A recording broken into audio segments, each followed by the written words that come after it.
हुजूर जी की और बाबा जी की प्यारी साथ संगत जी, आप सभी को प्यार भरी राधा स्वामी जी संगत जी। वीडियो को शुरू करने से पहले एक विनती है, हमारे चैनल को जरूर सब्सक्राइब कर लीजिए और वीडियो को लाइक करना मत भूलिए। कमेंट और में राधा स्वामी जी जरूर लिख दीजिए और अपने शहर का नाम जरूर लिखें। संगत जी, बाबा जी और हुजूर जी की प्यारी साथ संगत जी, राधा स्वामी जी संगत जी, अब इस वर्ष के समाप्त होने में केवल 11 दिन शेष रह गए हैं और फिर पूरी सृष्टि एक नए वर्ष दहलीज पर कदम रख देगी। लेकिन इस 31 दिसंबर की रात को हर सत्संगी के लिए मात्र 2 मिनट का एक ऐसा सरल सा काम है जो अत्यंत आवश्यक है। यदि यह ना किया गया तो आने वाला समय कष्टों से भरा हो सकता है।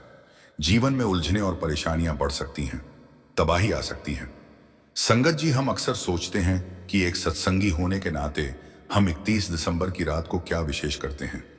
सच्चाई यह है कि अधिकतर लोग उस रात को किसी ना किसी तरह के जश्न में डूबे रहते हैं। कोई पार्टी में चला जाता है, कोई फिल्म देखने निकल पड़ता है, तो कोई अच्छे अच्छे व्यंजनों के लिए किसी रेस्टोरेंट का रुख कर लेता है। हर कोई अपने पन्ने ढंग से नए साल का स्वागत करता है। लेकिन केवल एक सत्संगी के रूप में ही नहीं, बल्कि एक जागरूक इंसान होने के नाते भी हमें 31 दिसंबर की रात को कुछ ऐसे कार्य करने चाहिए जो हमारे भीतर झांकने का अवसर दें। आज मैं भजन सिमरन की बात नहीं कर रहा हूं, क्योंकि भजन सिमरन तो हमें पूरे वर्ष हर दिन करना ही है। परंतु 31 दिसंबर की रात को एक ऐसा विशेष काम है जिसे किसी भी स्थिति में नजरअंदाज नहीं करना चाहिए। इसी बात को मैं आप सबके सामने एक साखी के माध्यम से रखने जा रहा हूं, ताकि हम गहराई से समझ सके कि वह कौन सा कार्य है। 31 दिसंबर की शाम थी। एक सत्संगी बीवी अपने घर के एक शांत कमरे में अकेली बैठी हुई थी। बाहर की दुनिया नए साल के स्वागत की तैयारियों में व्यस्त थी। कहीं रोशनी, कहीं शोर, कहीं उत्साह। लेकिन वह बीवी अपने ही विचारों में डूबी हुई बाहरी हलचल से बिल्कुल अलग बैठी थी। वह मन ही मन सोच रही थी कि आज यह वर्ष भी समाप्त हो जाएगा। पूरे 365 दिनों का लेखा जोखा जैसे उसकी आंखों के सामने घूमने लगा। वह खुद से प्रश्न करने लगी, इस पूरे साल में मैंने कितनी बार भजन सिमरन में बैठने का प्रयास किया, कितनी बार सत्संग को मन लगाकर सुना, कितनी बार सेवा के लिए अपने कदम आगे बढ़ाए। सोचते सचते वह बीवी मानो अतीत की स्मृतियों में चली गई। पूरा वर्ष एक चलचित्र की तरह उसकी आंखों के सामने से गुजरने लगा। उसको अपना पूरा साल एक एक दिन याद आने लगा। किस दिन उसने किसी की मदद की, किस दिन झूठ बोला, किस दिन किसी का दिल दुखाया, किस दिन और कितनी बार मालिक का शुक्र किया, कितनी बार मालिक से कुछ मांग की और कितनी बार मालिक से शिकायत की। एक एक करके सब कुछ उसके दिमाग में घूमने लगा। अभी यह बीवी अपने पूरे साल को सोच ही रही थी कि तभी दरवाजे पर दस्तक हुई। जब इस बीवी ने दरवाजा खोला तो सामने एक बुजुर्ग माताजी खड़ी थी। ये माताजी इनके पड़ोस में रहती थी और एक ऊंची कमाई वाली सत्संगी बीवी थी, जिन्होंने हुजूर महाराज से नामदान लिया हुआ था। इस बीवी ने आदर के साथ माताजी को अंदर बुलाया और फिर बातचीत शुरू हुई।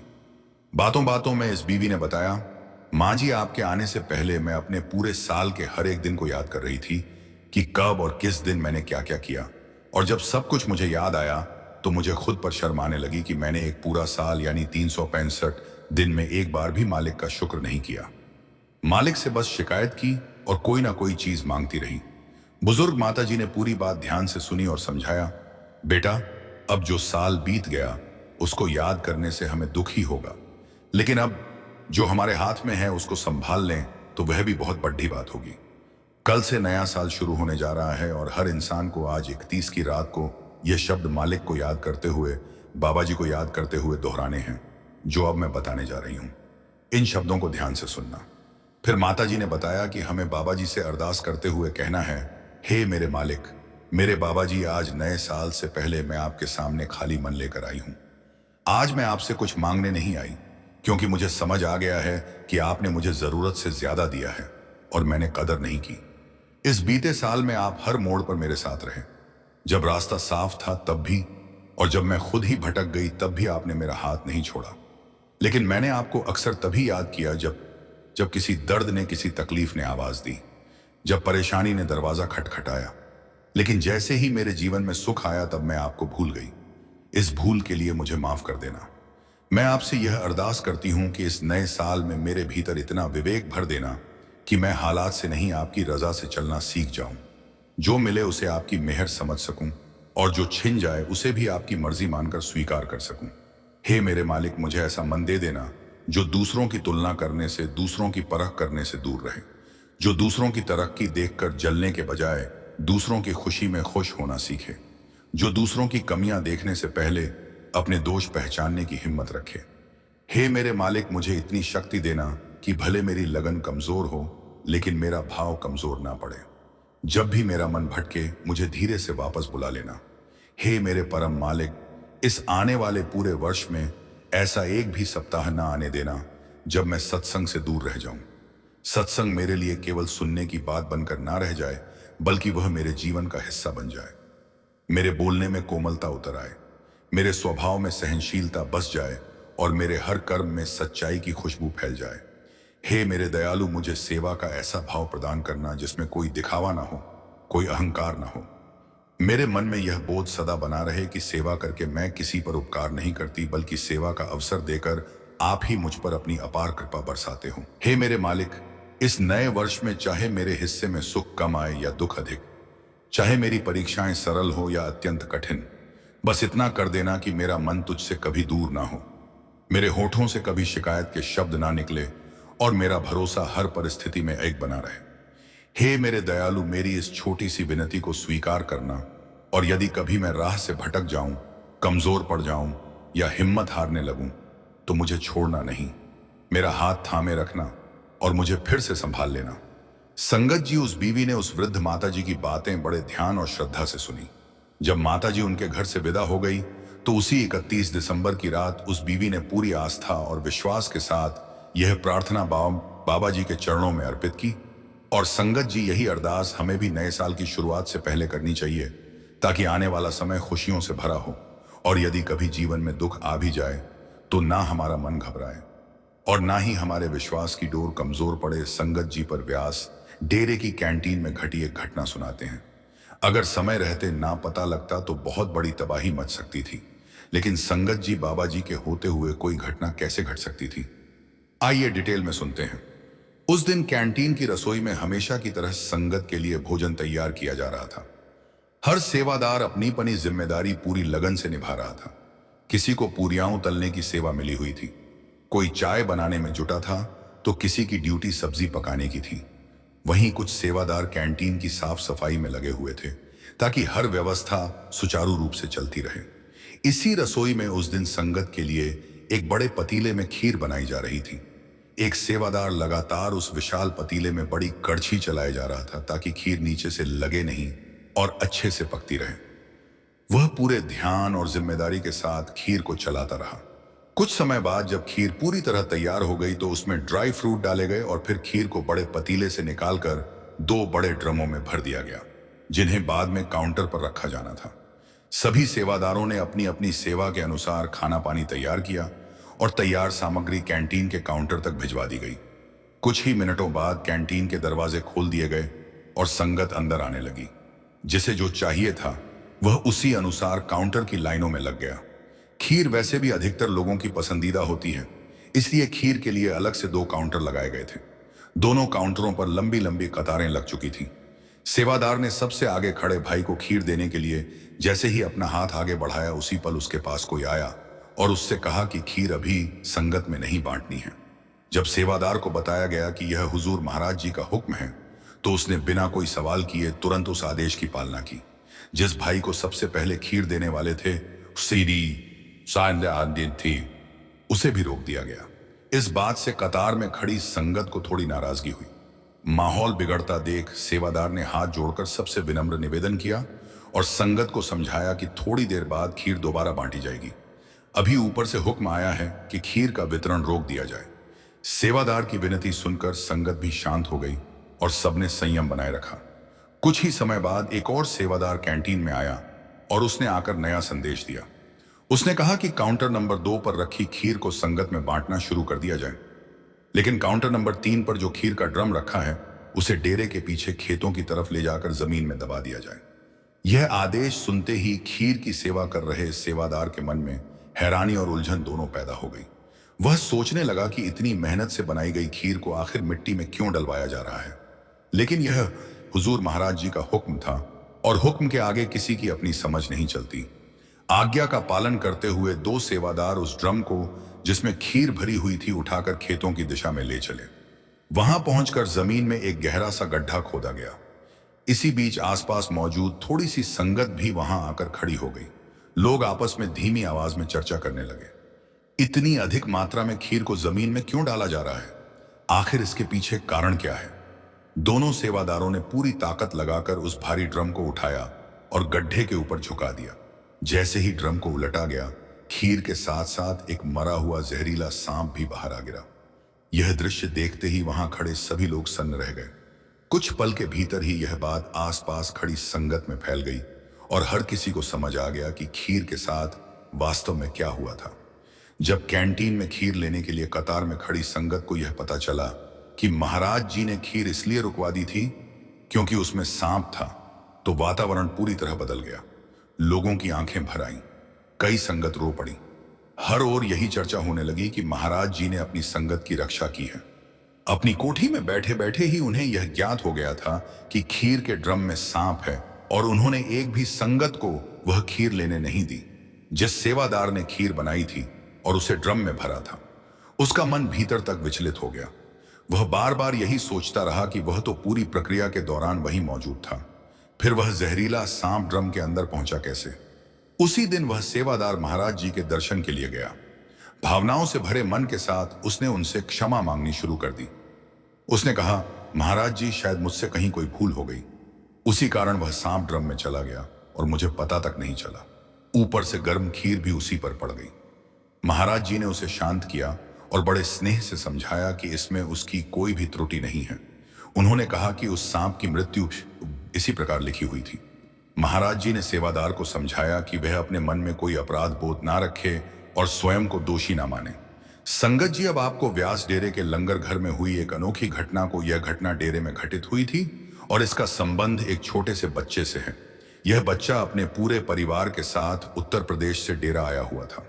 परिवार की 4 नवंबर कैंटीन में सेवा निर्धारित थी, इसीलिए वे सभी जत्थे के साथ डेरा पहुंचे थे।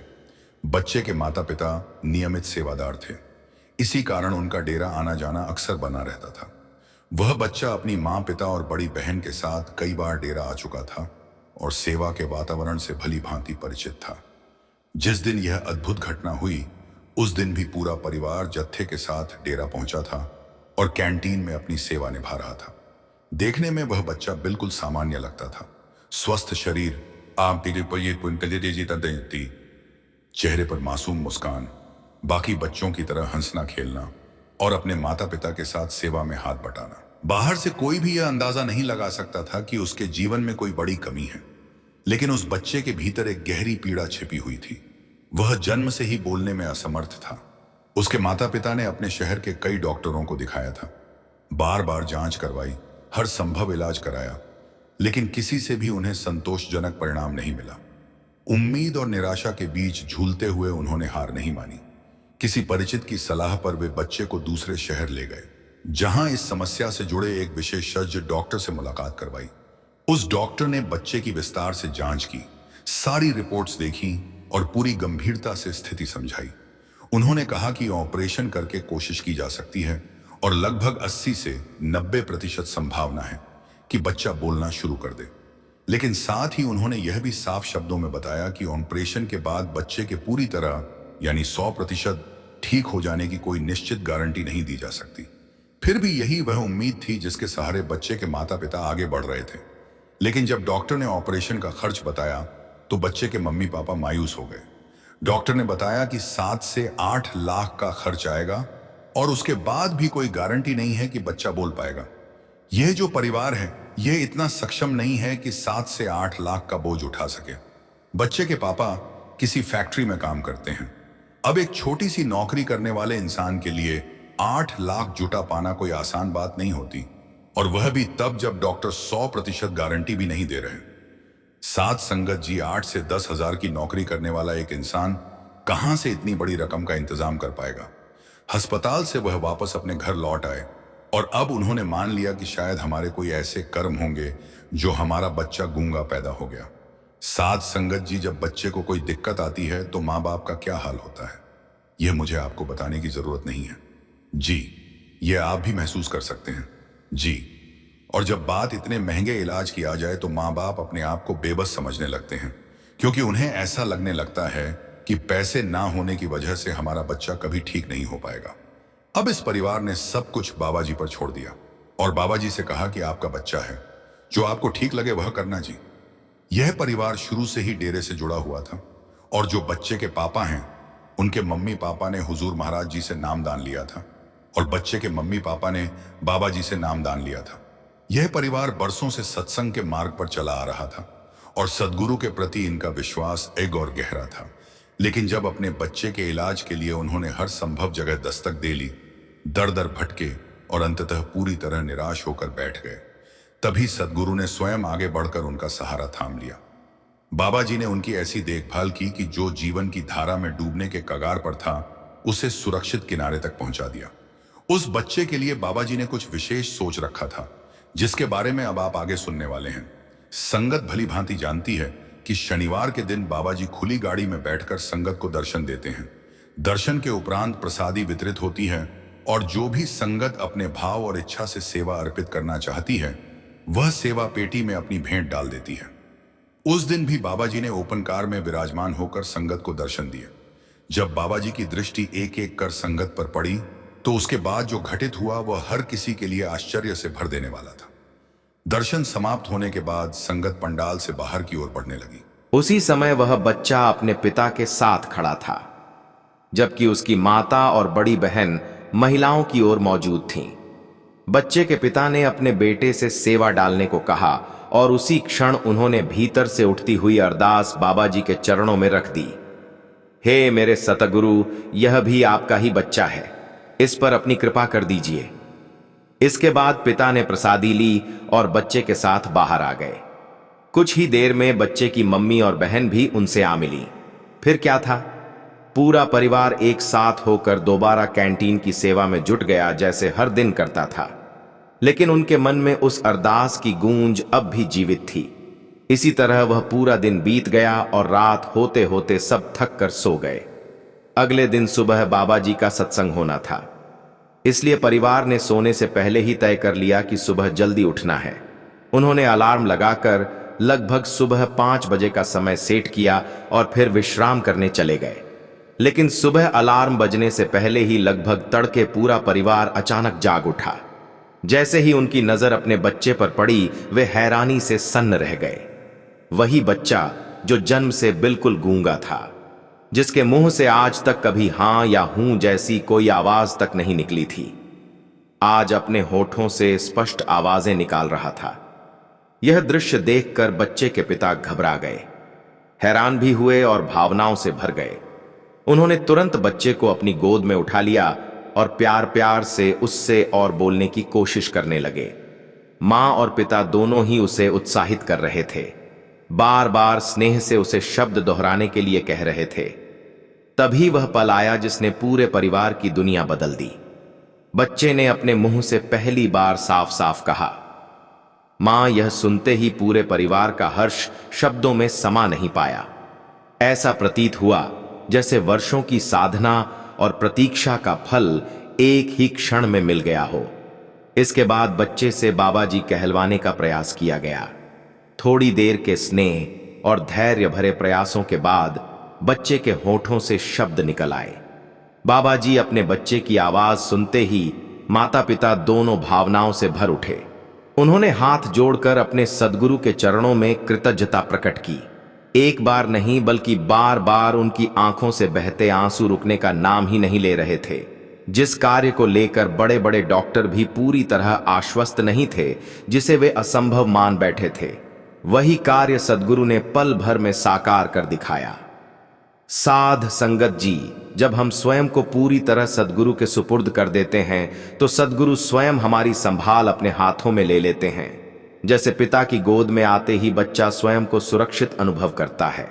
उसे पूरा विश्वास होता है कि जिसकी गोद में वह है, वह उसे कोई आंच नहीं आने देगा।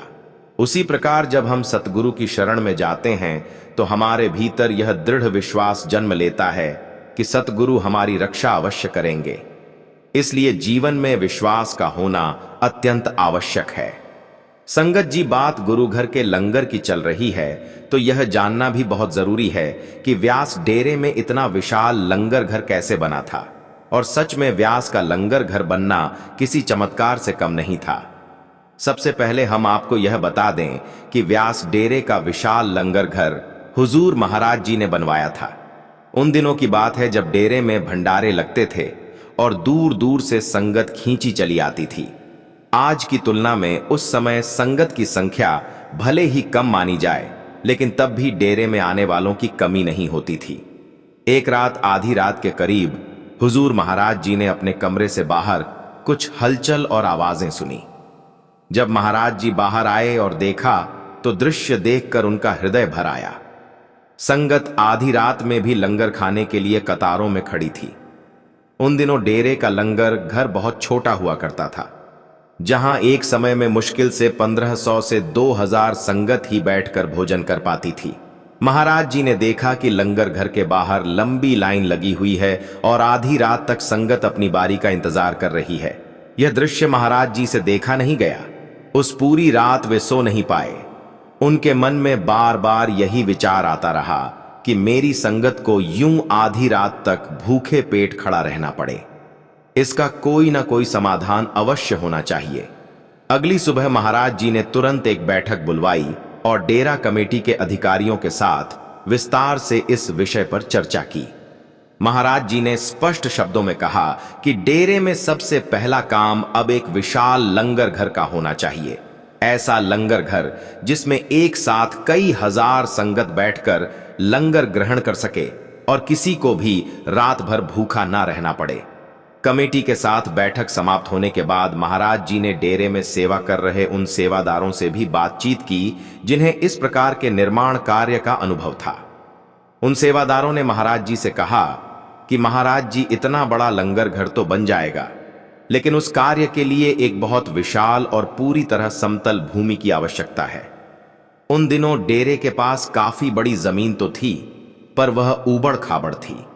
जब उस भूमि का निरीक्षण किया गया तो अनुभवी सेवादारों ने बताया कि उसे पूरी तरह समतल करने में 7 से 8 वर्ष लग सकते हैं।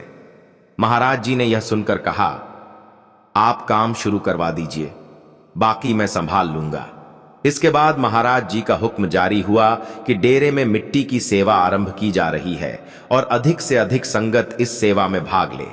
महाराज जी के आदेश के पश्चात इतनी बड़ी संख्या में सेवादार डेरे पहुंचने लगे कि संख्या उम्मीद से भी कहीं अधिक थी। संगत के प्रेम और समर्पण से वह जमीन बहुत ही कम समय में लंगर घर के निर्माण योग्य समतल कर दी गई। जब जमीन तैयार हो गई तो वहां एक अत्यंत विशाल भवन बनाया गया, जहां संगत एक साथ बैठकर लंगर ग्रहण करने लगी। और आज वर्तमान सरकार बाबा जी के गद्दी पर विराजमान होने के बाद हम सब अपनी आंखों से देख रहे हैं कि डेरा कितना विशाल और सुव्यवस्थित रूप में विकसित हो चुका है। महाराज जी के समय नामदान के अवसर पर यह निर्णय स्वयं महाराज जी ही लेते थे कि किसे नामदान देना है और किसे नहीं। जब संगत नामदान के लिए पंडाल में आती थी तो जिनको नामदान नहीं दिया जाना होता उन्हें महाराज जी के संकेत पर सेवादार बाहर जाने के लिए कह देते थे। ऐसे समय में कई लोग रोने लगते थे, लेकिन जब बाबा जी ने गद्दी संभाली तो उन्होंने नामदान की पर्ची देने का अधिकार सेवादारों को सौंप दिया। अब सेवादार संगत का साक्षात्कार लेते हैं और यह तय करते हैं कि किसे नामदान की पर्ची दी जाए और किसे नहीं। किसी ने एक बार बाबा जी से पूछा कि पहले महाराज जी स्वयं निर्णय लिया करते थे कि नामदान देना है या नहीं, फिर आप ऐसा क्यों नहीं करते? इस पर बाबा जी ने बड़े शांत भाव से कहा कि जब गुरु किसी को नामदान देने से मना करता है तो उसके पीछे कोई ना कोई गहरा कारण अवश्य होता है, लेकिन जिस जीव को नामदान के लिए मना किया जाता है उसकी आंखों से आंसू बहने लगते हैं और मुझसे अपनी संगत का यूं रोना देखा नहीं जाता। इसी कारण मैंने यह अधिकार सेवादारों को सौंप दिया है। कितना अपार स्नेह और प्रेम रखते हैं। इसके बदले में क्या हमें भी गुरु के हुक्म का पालन नहीं करना चाहिए? गुरु तो अपनी संगत से केवल 2.5 घंटे का भजन सिमरन ही मांगते हैं, लेकिन हम गुरु से तो अपेक्षा रखते हैं कि वे हमसे प्रेम करें, हमारी रक्षा करें, हमारी हर स्थिति में संभाल करें और जब अपनी बारी आती है गुरु को दिए गए वचनों को निभाने की तो हमारे पास पहले से ही अनगिनत बहाने तैयार रहते हैं। इस तरह हम किसी और का नहीं बल्कि स्वयं का ही नुकसान कर रहे होते हैं। गुरु हमें सच्ची और स्थायी दौलत देना चाहते हैं, लेकिन हम अपना कीमती समय सांसारिक धन के पीछे भटकने में गवा रहे हैं। मुझे किसी ने कमेंट में लिखा था कि मैं रोज सोचती हूं कि आज भजन सिमरन करूंगी, लेकिन सोचते सचते 11 साल बीत गए और मैं केवल सोचती ही रह गई। सच तो यह है कि हमारी हालत भी उस बीवी जैसी ही है। हम भी यही कहते रहते हैं कि अभी तो बहुत साल पड़े हैं, बाद में कर लेंगे, लेकिन हम यह भूल जाते हैं कि हम क्या सोच रहे हैं यह तो हमें पता है, पर वह मालिक हमारे बारे में क्या सोच रहा है यह हमें नहीं मालूम। किसे कब बुला लिया जाए यह किसी को नहीं पता। इसलिए कल्पनाओं और टालने की आदत को छोड़कर आज से ही भजन सिमरन की शुरुआत कर देनी चाहिए। संगत जी, आइए पर एक और सच्ची घटना सुनाते हैं। यह घटना न्यूजीलैंड में घटी थी। हिंदुस्तान से रोजगार के सिलसिले में विदेश गए एक सत्संगी भाई ने वहां कुछ वर्षों तक नौकरी करने के बाद अपने ही दफ्तर में काम करने वाली एक अंग्रेज युवती से विवाह कर लिया। विवाह के पश्चात वह भाई वहीं बस गया। क्योंकि वह पहले से ही सत्संगी था, इसलिए उसने अपने घर की दीवार पर बाबा जी की एक बड़ी तस्वीर लगा रखी थी। एक दिन उसकी अंग्रेज पत्नी ने उस तस्वीर की ओर इशारा करके पूछा, यह कौन है? तब उस सत्संगी भाई ने बड़े भाव से उत्तर दिया, यह मेरे लिए सब कुछ है, यह मेरे सतगुरु हैं। उस घर का वातावरण भी कुछ ऐसा ही बन गया था। सुबह शाम घर में बाबा जी के सत्संग और शब्द चलते रहते। वह भाई स्वयं सुनता और साथ साथ अपनी पत्नी को अंग्रेजी में सत्संग का अर्थ समझाता।